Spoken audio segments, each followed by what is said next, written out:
En el libro de Ota Chubá, el Rav Kook habla en el capítulo 3 sobre el retorno a Dios de manera particular y de manera explícita, y el retorno a Dios de manera no explícita y de manera general.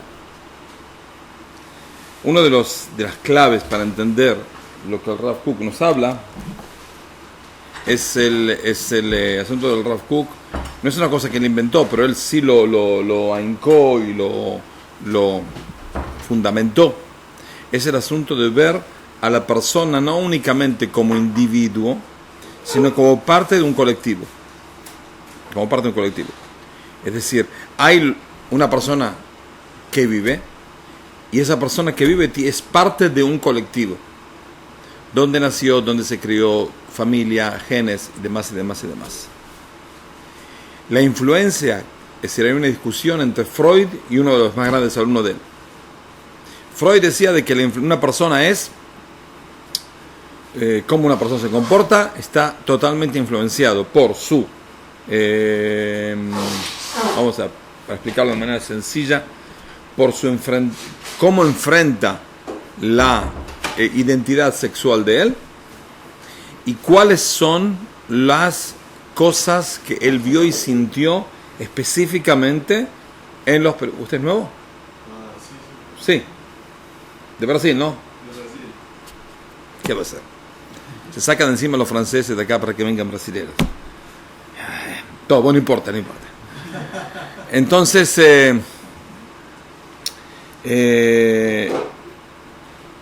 Freud decía de que una persona, ¿qué es? ¿Cómo se comporta? ¿Qué es lo que condiciona el comportamiento de la persona?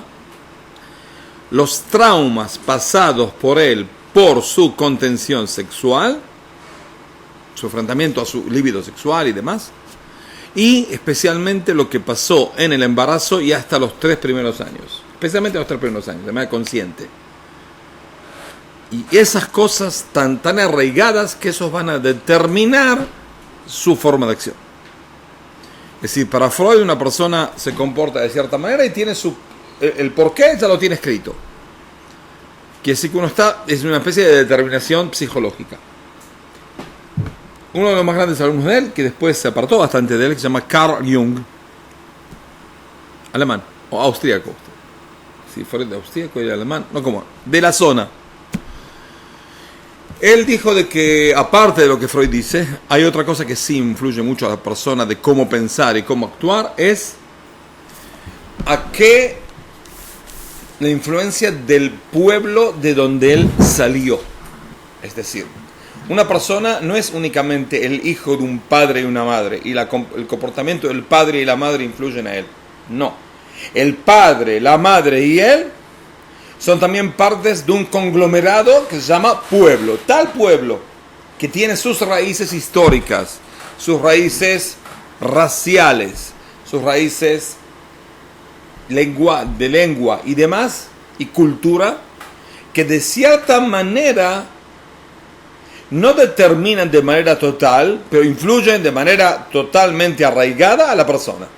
Es decir, si una persona es alemán, por lo general, tiene un problema en entender chistes. No entiende en chistes. Le contás un cuento a un alemán, nunca va a entender un chiste. Nunca se va a reír de un chiste. No existe un alemán que se rió de un chiste. Cuando un alemán se ríe de un chiste es porque está matando a alguno. No entienden chistes. La mayoría de los alemanes no entienden. Andás a hacer una comedia en Alemania. ¿Cómo haces una comedia en Alemania? A ver, te rompe la cabeza porque no entienden. En serio, son gente que tiene muchas cosas buenas. Eso es una de las cosas. No sé si es buena, mala, es mala, pero es una condición. ¿Qué va a hacer? ¿Entienden? Por ejemplo, hay rabinos y hay rabinos que son también doctores. Como yo le dije a mi esposa que nos vamos a enterrar juntos en algún lado, si mi esposa termina el doctorado, me van a poner el rabino y la doctora. Y de casualidad por ahí se equivocan y me ponen en el lugar de los rabinos de Alemania, que son todos doctores. Y me voy a aburrir del todo, porque ¿qué chiste le puedes contar ahí abajo? Son totalmente aburridos, en serio. El día pasado voy a comprar una tumba en vida que nos pongan con gente normal, que así nos divertimos un poco de noche, porque en la oscuridad. Pero es así. Es así. ¿Qué va a hacer? Es decir, hay una influencia del pueblo de donde uno sale. No es uno... Es decir, hay lo que se llama pueblos nuevos. Por ejemplo, decir que hay una influencia del pueblo de Latinoamérica en el año 1650, no existe. ¿Por qué? Porque los indios murieron o fueron matados, o por epidemias o por guerras. Quedó un 10% de todos los indios. Se empezaron a mezclar con los que vinieron de Europa, alemanes, españoles y portugueses, muy pocos. Y no se conglomeró todavía una especie de pueblo peruano, pueblo boliviano, pueblo... Hasta el día de hoy no sé si existe. Tengo mis serias dudas. Pero vamos a decir que después de 400 años por ahí se hizo una especie de forma de pensar. ¿Ok? Forma de pensar. Y con todo eso es difícil. Porque pueblos que son más migratorios, que viven varias olas migratorias, les cuesta mucho ser una especie de identidad del lugar. Sí, seguro, juegan en el mundial, todos gritan para la misma selección. Pero vamos a ir a Argentina. Argentina hay una ola gigante de italianos y una ola anterior de españoles y después posterior de españoles. Los españoles anteriores se mezclaron con los... Hay muy pocos indios, había quedado muy pocos indios. Es un lugar totalmente despoblado, Argentina. Y en medio estaban ahí. Después vinieron los demás de todos lados. Después vinieron los italianos, millones, ¡pum! Y después vinieron unos cuantos gallegos. En la primera época de Franco, que no tenían ni para comer.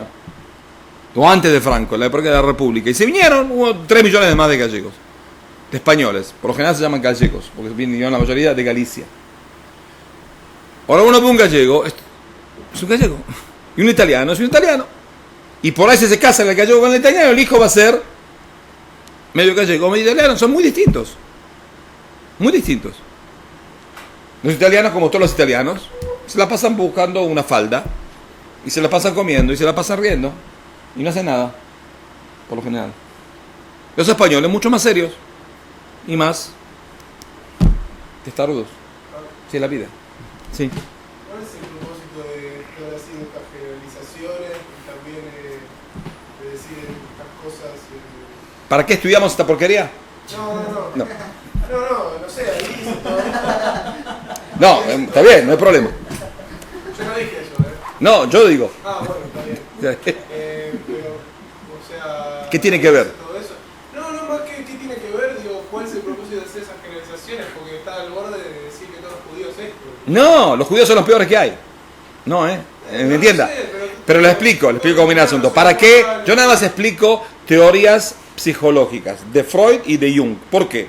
Porque Rav Kook, una de las novedades, que no es una novedad, está escrito ya en la Gemara y demás, es el asunto de ver a una persona también como parte de un conglomerado de pueblo. Cuando la intención de Rav Kook es decir, también los judíos son parte de un conglomerado que se llama Klal Israel.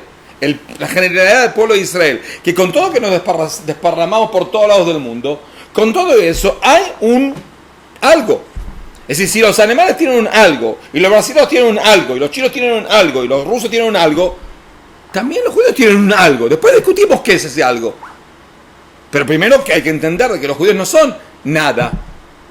No, los judíos también son un pueblo. Tú estás también condicionado por tu raíz judía.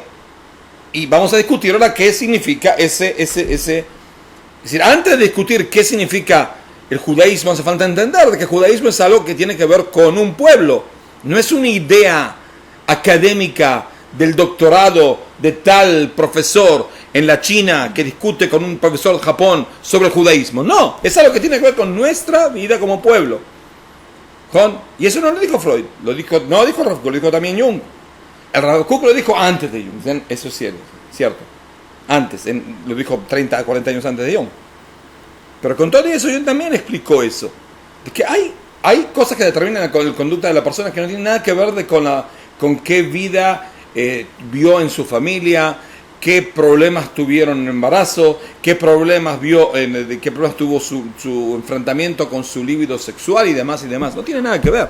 Tiene que ver con de qué pueblo sale. Muy simple. Y Freud totalmente lo descartó, eso no puede ser. ¿Qué tiene que ver? Padre, madre, hijo, ya está. Terminamos el asunto. No va a más del padre y madre. Y Jung no. Jung fue hace 10.000 generaciones antes. Dijo, no tiene nada que ver. Padre, madre, importante. Hijo, te bien, importante. Educación, también importante. Embarazo, importante. Nacimiento, importante. Todo es importante. Pero también hay algo que tiene que ver un porcentaje, ¿cierto? Podemos discutir cuánto es el porcentaje. Él tampoco dijo qué porcentaje es. Pero dijo, hay una influencia del marco social del pueblo donde él salió. El marco cultural del pueblo donde salió. Muy simple. Y eso es lo que para explicar, eso es una especie de prólogo para explicar qué es lo que Rakuk está hablando en este capítulo, el capítulo 3 de Orot HaTeshuvah, sobre el marco, cuál es la diferencia entre una Teshuvah, un retorno a Dios de una persona particular, y un retorno a Dios del pueblo. Que una diferencia es que la persona particular está obligada a decir, pequé en tal y tal cosa. Hay una parte del retorno a Dios, es decir, en la boca qué es lo que pequé, y asumir el pecado, y adelantar de cierta manera. Sin embargo, el pueblo de Israel, cuando hace Teshuvah, no viene todo el pueblo de Israel, se siente y dice, bueno, pecamos en... No existe esa especie de forma de actuar. Porque ¿quién va? ¿Todo el pueblo de Israel se va a juntar en un lugar para hablar? No. Los delegados tampoco. ¿Y cómo se hace para ver el retorno de Teshuvah de todo el pueblo de Israel? ¿Y qué significa el retorno de Teshuvah del pueblo de Israel? ¿Entendido? Entonces dice así. Hay un tipo de retorno a Dios que está totalmente enfocado en algún pecado particular o algunos pecados en particular. Entonces el hombre ve el pecado o los pecados, se arrepiente de ellos, tiene lástima de cómo cayó en ese pecado estúpido, y entonces al tener lástima y dolor por el pecado que pecó, su alma empieza a subir de poco a poco hasta que totalmente se libera de la esclavitud del pecado y siente dentro de él una especie de liberación de santidad que es muy plácida para la persona, y especialmente la persona que sufre siente más todavía. Es decir, un vaso de agua por ahí no me vuelvo loco por un vaso de agua, pero si estoy andando en el desierto 5 horas sin tomar y de repente viene un vaso de agua fría, no viene nada mal. Entonces el alma de la persona sufrió al pecar. Cuando una persona retorna a Dios se siente mucho mejor, y él de a poco va y se va curando, y los rayos del sol, los rayos del sol de la piedad, de la piedad elevada, piedad divina, mandan ahí sus rayos, y él va y se va haciendo más feliz, va y se va llegando de placer intenso y interno. Con todo eso, él se siente también que su corazón está muerto, está herido por el pecado que hizo. Ya dejó de pecar, se siente mucho mejor, pero con todo eso él está consciente de que todavía no está 100%, y también su alma está un poco tiene de vez en cuando alguna especie de entrada pequeña en depresión. No depresión, en humildad. ¿Por qué? Porque él siente, bueno, la verdad ahora estoy muy bien, pero la verdad, qué estúpido que fui, qué infeliz que fui, ¿para qué pequé? Es decir, por un lado se siente mucho mejor, por otro lado él está muy consciente de por qué, de que pecó. Y con todo eso, que se sienta un poco humilde frente a Dios, se siente un poco avergonzado de su pecado, está bien, es mejor todavía. ¿Por qué? Porque así siente más y más el placer. Es decir, cuando uno toma el vaso de agua y se acuerda de que estaba muerto de sed, no se deprime, sino siente más el placer del vaso de agua. Así lo mismo, él siente que está llenando su alma, pero también se está acordando del pecado. Entonces eso lo hace bien. ¿Por qué? Porque siente más el placer de estar cercano a Dios en este momento. De a poco va y se acerca al manantial de su vida, que el manantial de la vida es la presencia divina, lo que se llama en el Kabbalah Shekhinah. A Dios, que es el vivo, que vive para siempre, que él se sintió en el momento del pecado tan alejado de él. Y ese es y que él al recordarse del pecado, él se siente mucho más agradecido a Dios que le perdonó el pecado. ¿Por qué? Es decir, si una persona no se acuerda del pecado, dice, bueno, me pequé, pero ya está, me olvidé. Entonces, ¿le agradece a Dios? Sí, al principio, pero después se olvida. ¿Por qué? Porque no se acuerda del pecado. Pero cuando uno se acuerda del pecado, te siente mucho más amor y gracias y a Dios, que lo recibió en su pecado. Que con todo lo que tiene pecado y estaba alejado de Dios, Dios lo llevó a su seno. Es algo que uno se siente mucho más apegado a Dios al pensar el pecado. Es como dice Rav Kook, "Hatati negdi tamid". Es decir, el versículo anterior dice, "Hatati negdi tamid", mi pecado, mi falta está frente a mí siempre. Así dice David Amelech en el libro de Tehilim, capítulo 52, así. Con todo y eso, 51. Apifié. Con todo y eso, 51.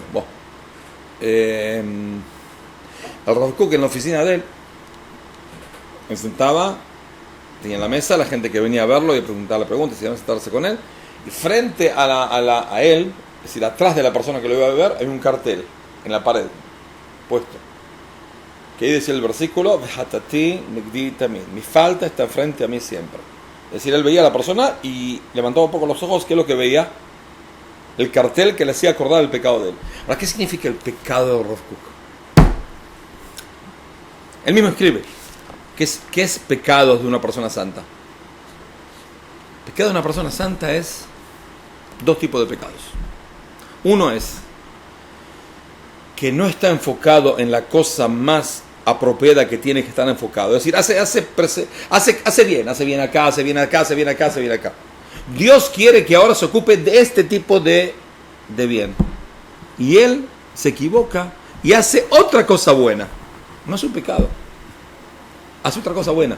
Pero él de repente se dice, wow, me ocupé tanto de este pecado que no me ocupé del otro pecado, y el otro pecado era, me ocupé de este bien y no me ocupé tanto del otro bien que era más urgente.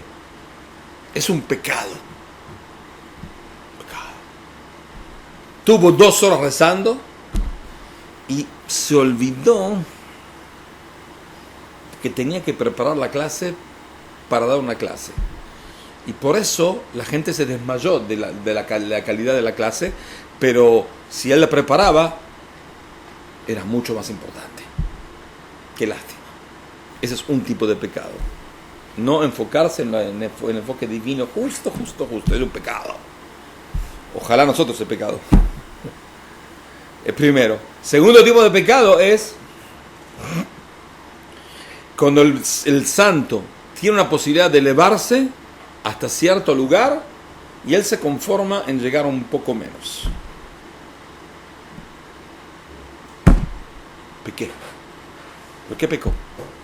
Y sí, estaba pegado hasta cierto nivel en los mundos elevados, y la verdad, si hago la cuenta, la posibilidad me podía elevar más. Es decir, estaba en el nivel del ángel Gabriel, más o menos. Estaba charlando con él, y la verdad podía llegar a Mijael y no me lo perdí, Qué lástima. Nosotros estamos con el kiosquero acá abajo. Esta diferencia, ¿entiendes? La pequeña diferencia entre Kukiel y nosotros. Para que tengan una idea de qué estamos hablando. Él se iba más o menos unos cuantos días de vacaciones a una casa de uno que tiene un campo en Rehovot. Y una vez vino a verlo el alumno y él lo vio parado tomando ahí ¿cómo se dice? La guarda de madera. Lo vio con los ojos así cerrados y todo como rojo de especie de no sé qué pensamiento. Entonces esperó. Y vio que él no abría los ojos, estaba totalmente tipo ahí, con Mijael, Gabriel, no sé dónde, en algún lado ahí en el mundo de allá. Entonces le dice, Rabeno, ¿qué pasa? Me dice, me muero por amor a Dios. Y quería decir su nombre, como una persona que está enamorada de una mujer dice su nombre. Fulana de tal. Totalmente enamorado. Estoy enamorado de Dios. Pero sé que no puedo decir su nombre. Únicamente cuando bendigo a una fruta, algo. Cuando como algo. Pero me moriría por decir su nombre así nomás, sin nada. ¿Es nuestro nivel? No. No, desgraciadamente no. Pero con todo eso dice de que una persona al sentir por un lado el pecado, relativamente cada uno con su pecado, él se siente una especie de placer, de gracias a Dios, como está escrito en el versículo en Tehilim, que dice, Barají nafshi et Adonai ve'al tishkehei kol gemulav. Bendigo yo a Dios que no se olvidó de todos los que le hacen el bien. Asoleach lechol avonaihi, que me perdonó todos mis pecados. Arrofé lechol tahaluaihi, que me curó todas mis enfermedades. Agoel mishahat hayaihi, que me redimió de mi precipitación a mi vida. Amatreje hesed v'rachamim, que nos corona con misericordia y perdón. Amasvia betoch vediech, que nos abunda con el bien de sus ¿cómo se dice? Sus adi es ¿cómo se dice? Takshitim, ¿cómo se dice takshitim? No. Adornos. Tethadesh kanesher ni uraichi. ¿Cómo se dice? Nos renueva como un águila nuestra juventud. ¿Qué significa? Nos rovena como el águila. ¿Alguna vez vio el águila se renueva? ¿Cómo viene el asunto? Las plumas, sí señor. El pico también. Si la águila llega a cierto nivel y no rompe su pico, se muere de hambre. Pero necesita romper el pico y sacarse las plumas y empezar de vuelta. Y eso es lo que vio David Amelech como una especie de renovar. Yo pequé y pensé que me iba a morir en el pecado. Dios nada más me curó, me aceptó, me perdonó el pecado y me renovó la vida como un águila que se renovó. Y dice así: Dios da tzedakah y juicio a todas las personas que son robadas. No robadas, deterioradas. Entonces dice Rav Kook, kama shukaita nefesh, cuánta deteriorada estaba el alma. Be'od masahet, cuando tenía encima el pecado. Kadrutó, su depresión del pecado. Gasutó, ¿cómo se dice? Gas, una persona gasá, una persona ¿cómo se dice? No fina, al revés de fina. Una persona fina, educada, y una persona, ¿cómo se dice? Groseridad. Sibló a Job, y todo el dolor terrible que el pecado da a la persona. Cuánto el alma estaba caída y llevada sin destino, de un lado al otro lo llevaban.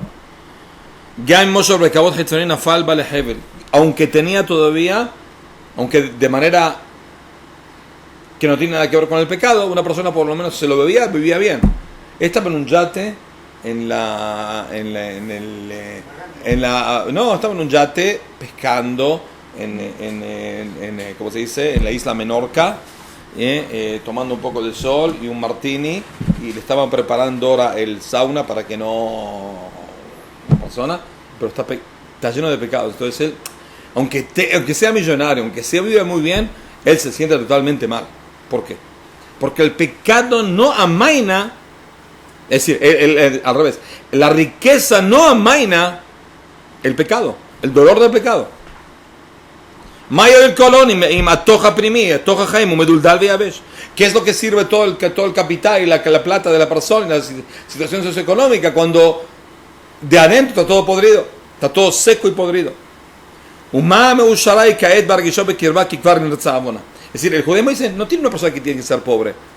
Puede hacer teshuva y seguir siendo millonario. Y estar en el yate. Y tomarse piña colada. Y ir al sauna. No está mal. El asunto es que no se piense de que eso compensa al dolor del pecado. Eso no. ¿No? Una persona no tiene que hacer teshuva y dice, ¿un yate para qué? No hace falta. No, tiene yate, úselo, no hay problema. Entonces no está en contra del yate.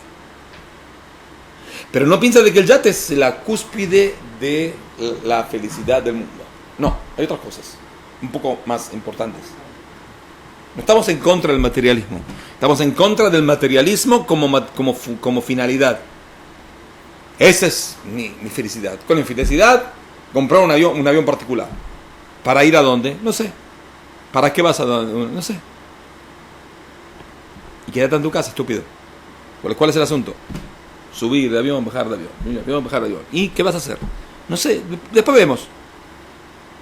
No, primero tienes que pensar para qué viajas, dónde viajas, para qué. Entonces dice así, y cuánto feliz es el alma dentro de él cuando ella siente de que se expió su pecado. Que la cercanía de Dios la siente tan palpable. Que se sacó de encima todo el peso de adentro que tenía del pecado, la depresión del pecado, toda la carcomidez del alma. Se la sacó de encima. Entonces se llena de melea y menuja b'shalva kshera. Entonces una persona llega a una especie de descanso interno para bien. Es decir, no siente que está descansado de que hizo un pecado y dice, bueno, ahora descanso. No, hice teshuvá y descanso. Y después dice así. Espera un segundo.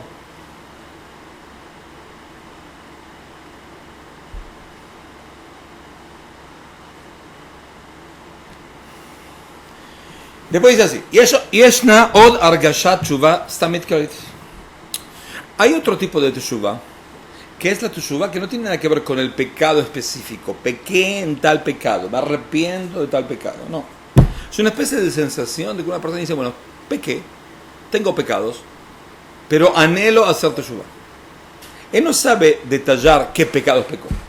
Él no sabe detallar cómo hacer teshuva. Pero él se siente mal, él se siente de que tiene que estar apegado a Dios. Mi forma de vida es una porquería, me siento mal. Es muy difícil sentirse mal en el yate comiendo piña colada, con el sauna preparado y el masajista que te hace olvidar un poco. Pero no, él se siente mal, se siente vacío. No sabe por qué, no es que dice, bueno, tal pecado hice. La verdad no sé si hice un pecado. Dice Rav Kook, no tiene que pensar ahora empezar qué pecado, uno por uno. No, pero él se siente mal. No sabe cómo decirlo. Y dice así, los pecados del pasado no los piensa específicamente, no los puede detallar. Pero con todo y eso él se siente depresivo, se siente mal, se siente que está alejado de Dios.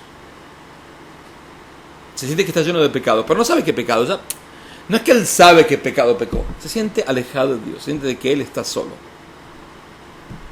La luz de Dios no lo ilumina.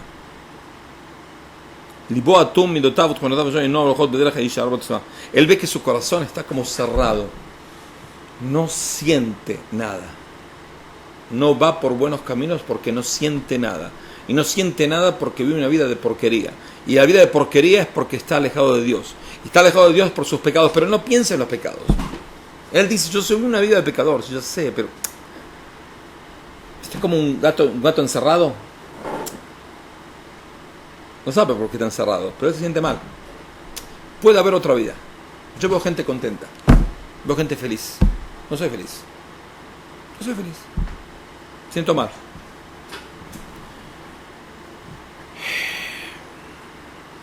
Askalato y Gazá. Sus pensamientos también están como de manera muy grosera.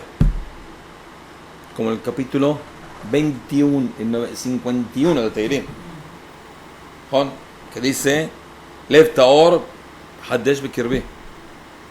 Ruach Nachon Hadesh Bekirbi. Lev Taor Beral Elohim Ruach Nachon Hadesh Bekirbi. Ruach Kochejat Tikach Mameni. El pensamiento de santidad no se aleje de mí. Él se siente tan alejado que tampoco tiene pensamientos de manera normal. Sus sentimientos están todos mezclados entre por un lado seriedad depresiva y por otro lado ansiedad a algo espiritual, y eso le provoca una especie de, como antes de vomitar, ¿cómo se dice? Que está todo una especie de náusea del alma. El alma está en náuseas, porque por un lado siente una especie de depresivo, y por otro dice quiero estar cerca de Dios, pero no sabe ni cómo decirlo. Está todo revuelto, está por vomitar. Mitbayeshu me'atzmo, tiene vergüenza de sí mismo. Él se siente de que Dios no está con él. Y esa es el peor condena de la persona. Es una persona. ¿Cuál es la peor condena de la persona? No cuando está enfermo, no cuando sufre. Cuando Dios no está con él. Cuando la serpiente provocó el pecado a Adán y Javá, a Javá y después a Adán, ¿qué es lo que le dice Dios? ¿Cuál es el castigo? Ve'afar tochal kol yemei hayecha. Barro vas a comer toda tu vida. ¿Qué significa? Uno de los comentaristas dice, pero barro hay en todo el mundo. Entonces como que le da un regalo. Sí, le da un regalo. ¿Qué significa regalo? No me mires a mí, no me pidas más, no te quiero ver la cara. Es como una persona que tiene hijos y para que no se empiecen a pelear en la herencia, viene un hijo y dice, vení, esto es lo que tengo ahora, divido por tanto y tanto, toma tu parte, ni te acerques acá, no te quiero ver más la cara. ¿El hijo se siente bien o se siente mal? Mal, ¿por qué? Porque no lo quiere, está alejado de su padre. No te voy a hacer nada. Te voy a dar todo lo que necesites. Pero no te quiero ver más la carne. Ni vengas a mi entierro, ¿ok? Nada. Eso es lo que dice Dios a Nahash. Hay problemas, de vez en cuando tenés para comer, me pedís comida y te doy. Toma todo el mundo. Come lo que quieras. En abundancia. ¿Para qué? Para que ni se te ocurra pedirme a mí nada. No te quiero ver más. Terminó. Entonces esa persona también, por ahí tiene todo, por ahí no tiene nada, pero él se siente alejado de Dios. Y esa es la peor condena de la persona. El pecado más es decir, la faltidad más grande de la persona, la necesidad más grande de la persona, que está cercano a Dios. Mitmarer walatzmo, está totalmente como angustiado de sí mismo. No sabe cómo salir de su vida de pecadora. ¿Por qué? Porque al no tener a Dios cerca, Dios no lo está llevando de la mano. Entonces está como totalmente tirado. Y está como perdido en la deriva. Está en la deriva. ¿Dónde vas? No sé. Donde me lleven a solas. Sigue viviendo. Pero él se siente de que tiene una especie de finalidad su vida. ¿Cuál es su finalidad? La menor. ¿Para qué vive? No tengo la menor. Les conté una vez, no sé si le conté. Sí, pensó que sí. Que una vez estábamos discutiendo en la yeshiva, cuando viene Israel, si las personas saben para qué viven o no. Por acá, acá la estación central es ahí. Fuimos a la estación central, nos paramos yo y uno que estamos discutiendo. Yo dije, la gente no tiene la menor idea para qué vive. La menor idea, ¿eh? Y él dice que no, la gente, ¿cómo no sabe para qué vive? Si tú sabes por qué la gente que es estúpida no sabe para qué vive, vamos a hacer una prueba. Fuimos. Se imaginan, dos estúpidos preguntando a la gente, señor, disculpe, ¿usted para qué vive? No, menos mal que no me internaron, me escapé antes que venga la ambulancia. Estamos buscando, hasta hoy me están buscando. Hay un loco acá que está buscando. Entonces le pregunté a la gente, señor, ¿usted para qué vive? ¿Sabe cuál es la respuesta más popular de la gente? ¿Cuál es la respuesta? Adivinen. No, antes.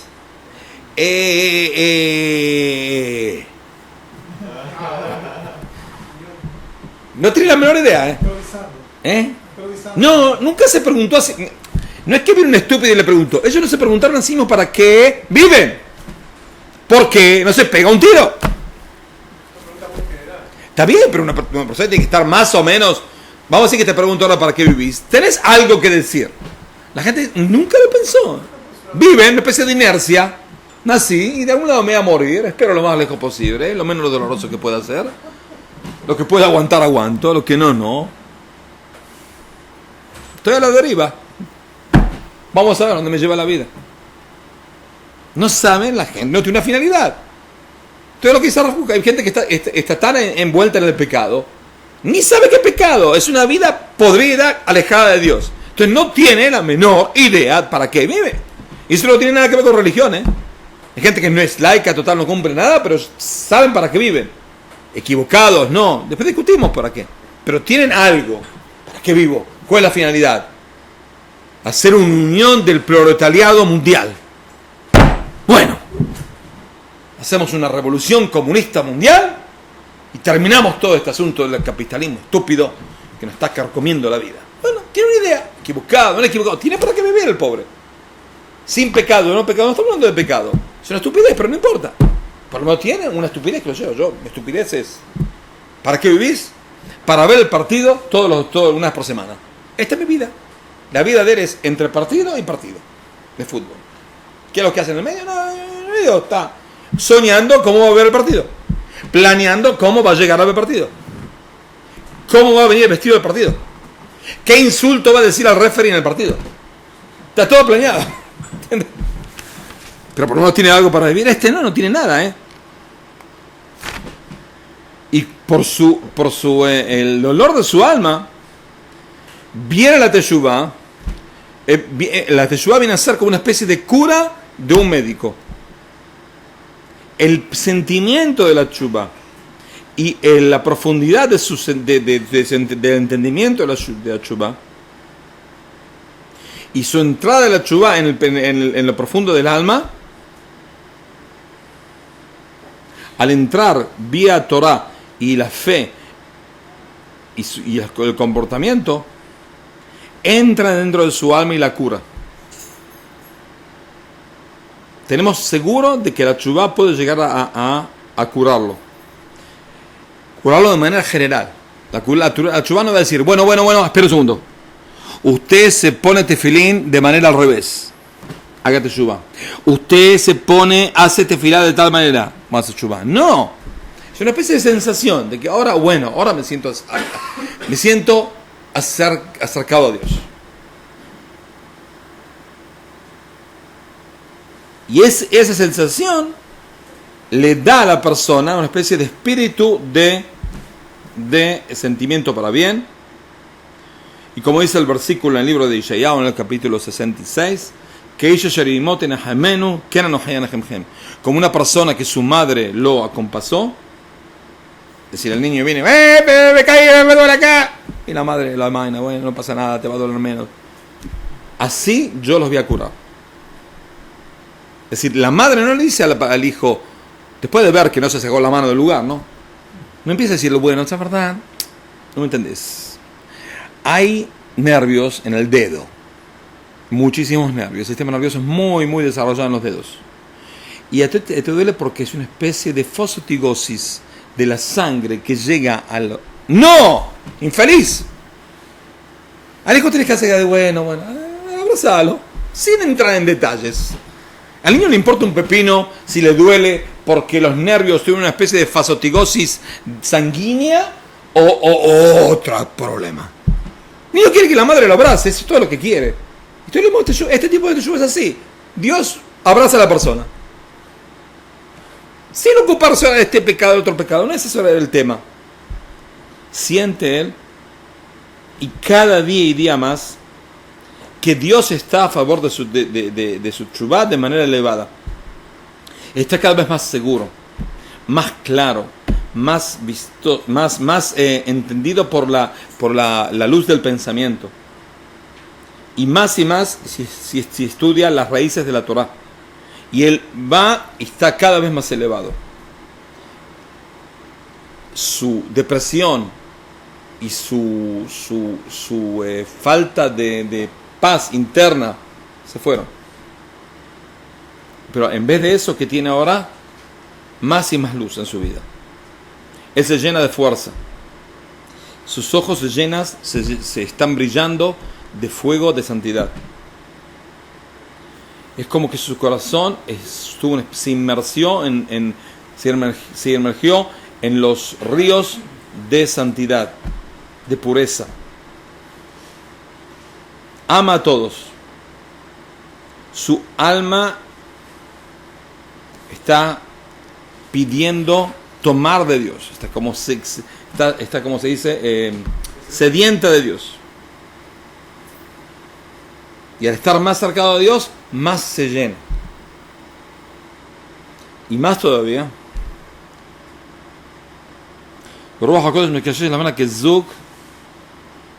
Y Dios le avisa a través del Santo Espíritu de él. Es decir, Dios le da una especie de visión de que sus pecados fueron borrados. Dios le avisa por sueños, por vida. Siente que está bien ahora. No nada está bien. Que sus pecados, sin haber dicho, en tal y tal día comí algo no kosher. En tal y tal día no hice Birkat Hamazon. En tal... No. Sin entrar en detalles, él se siente que Dios le perdonó todo. Tanto sean pecados que él sepa, tantos pecados que él no sepa. Él nació de nuevo. Y nada más él. Todo el mundo de él nació de nuevo. Y todos los mundos elevados se renovaron. Y todo dice canto a Dios. La presencia de Dios está sobre todo su vida. Y eso es lo que dice en el tomo de Yomá, en la página 86, que Dolate Teshuvah Shemevia Refuá la Olam. Grande es la Teshuvah que da curación al mundo. Y aunque sea una persona particular, una sola persona que hace Teshuvah, le perdonan a él y le perdonan a todo el mundo. ¿Qué significa le perdonan a todo el mundo?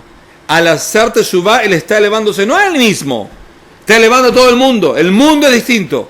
El mundo antes de que hice Teshuvah era de tal manera. El mundo después de que hice Teshuvah, el mundo se elevó. Es decir, cada persona particular eleva a todo el mundo. Y ese es otro tipo de Teshuvah. Es decir, estudiamos dos tipos de Teshuvah. Una Teshuvah que es particular. Tal pecado, tal esto, tal otro. Vive así, o sea, ¿ok? Se siente bien y completa el círculo de Teshuvah. Y otro Teshuvah que es, sin empezar a detallar ahora los detalles, pero él se siente ahora cerca de Dios. Hay que tener mucho cuidado con la segunda, porque la segunda, al no aceptar el pecado y al no ver el pecado en su vida, él puede caer de vuelta.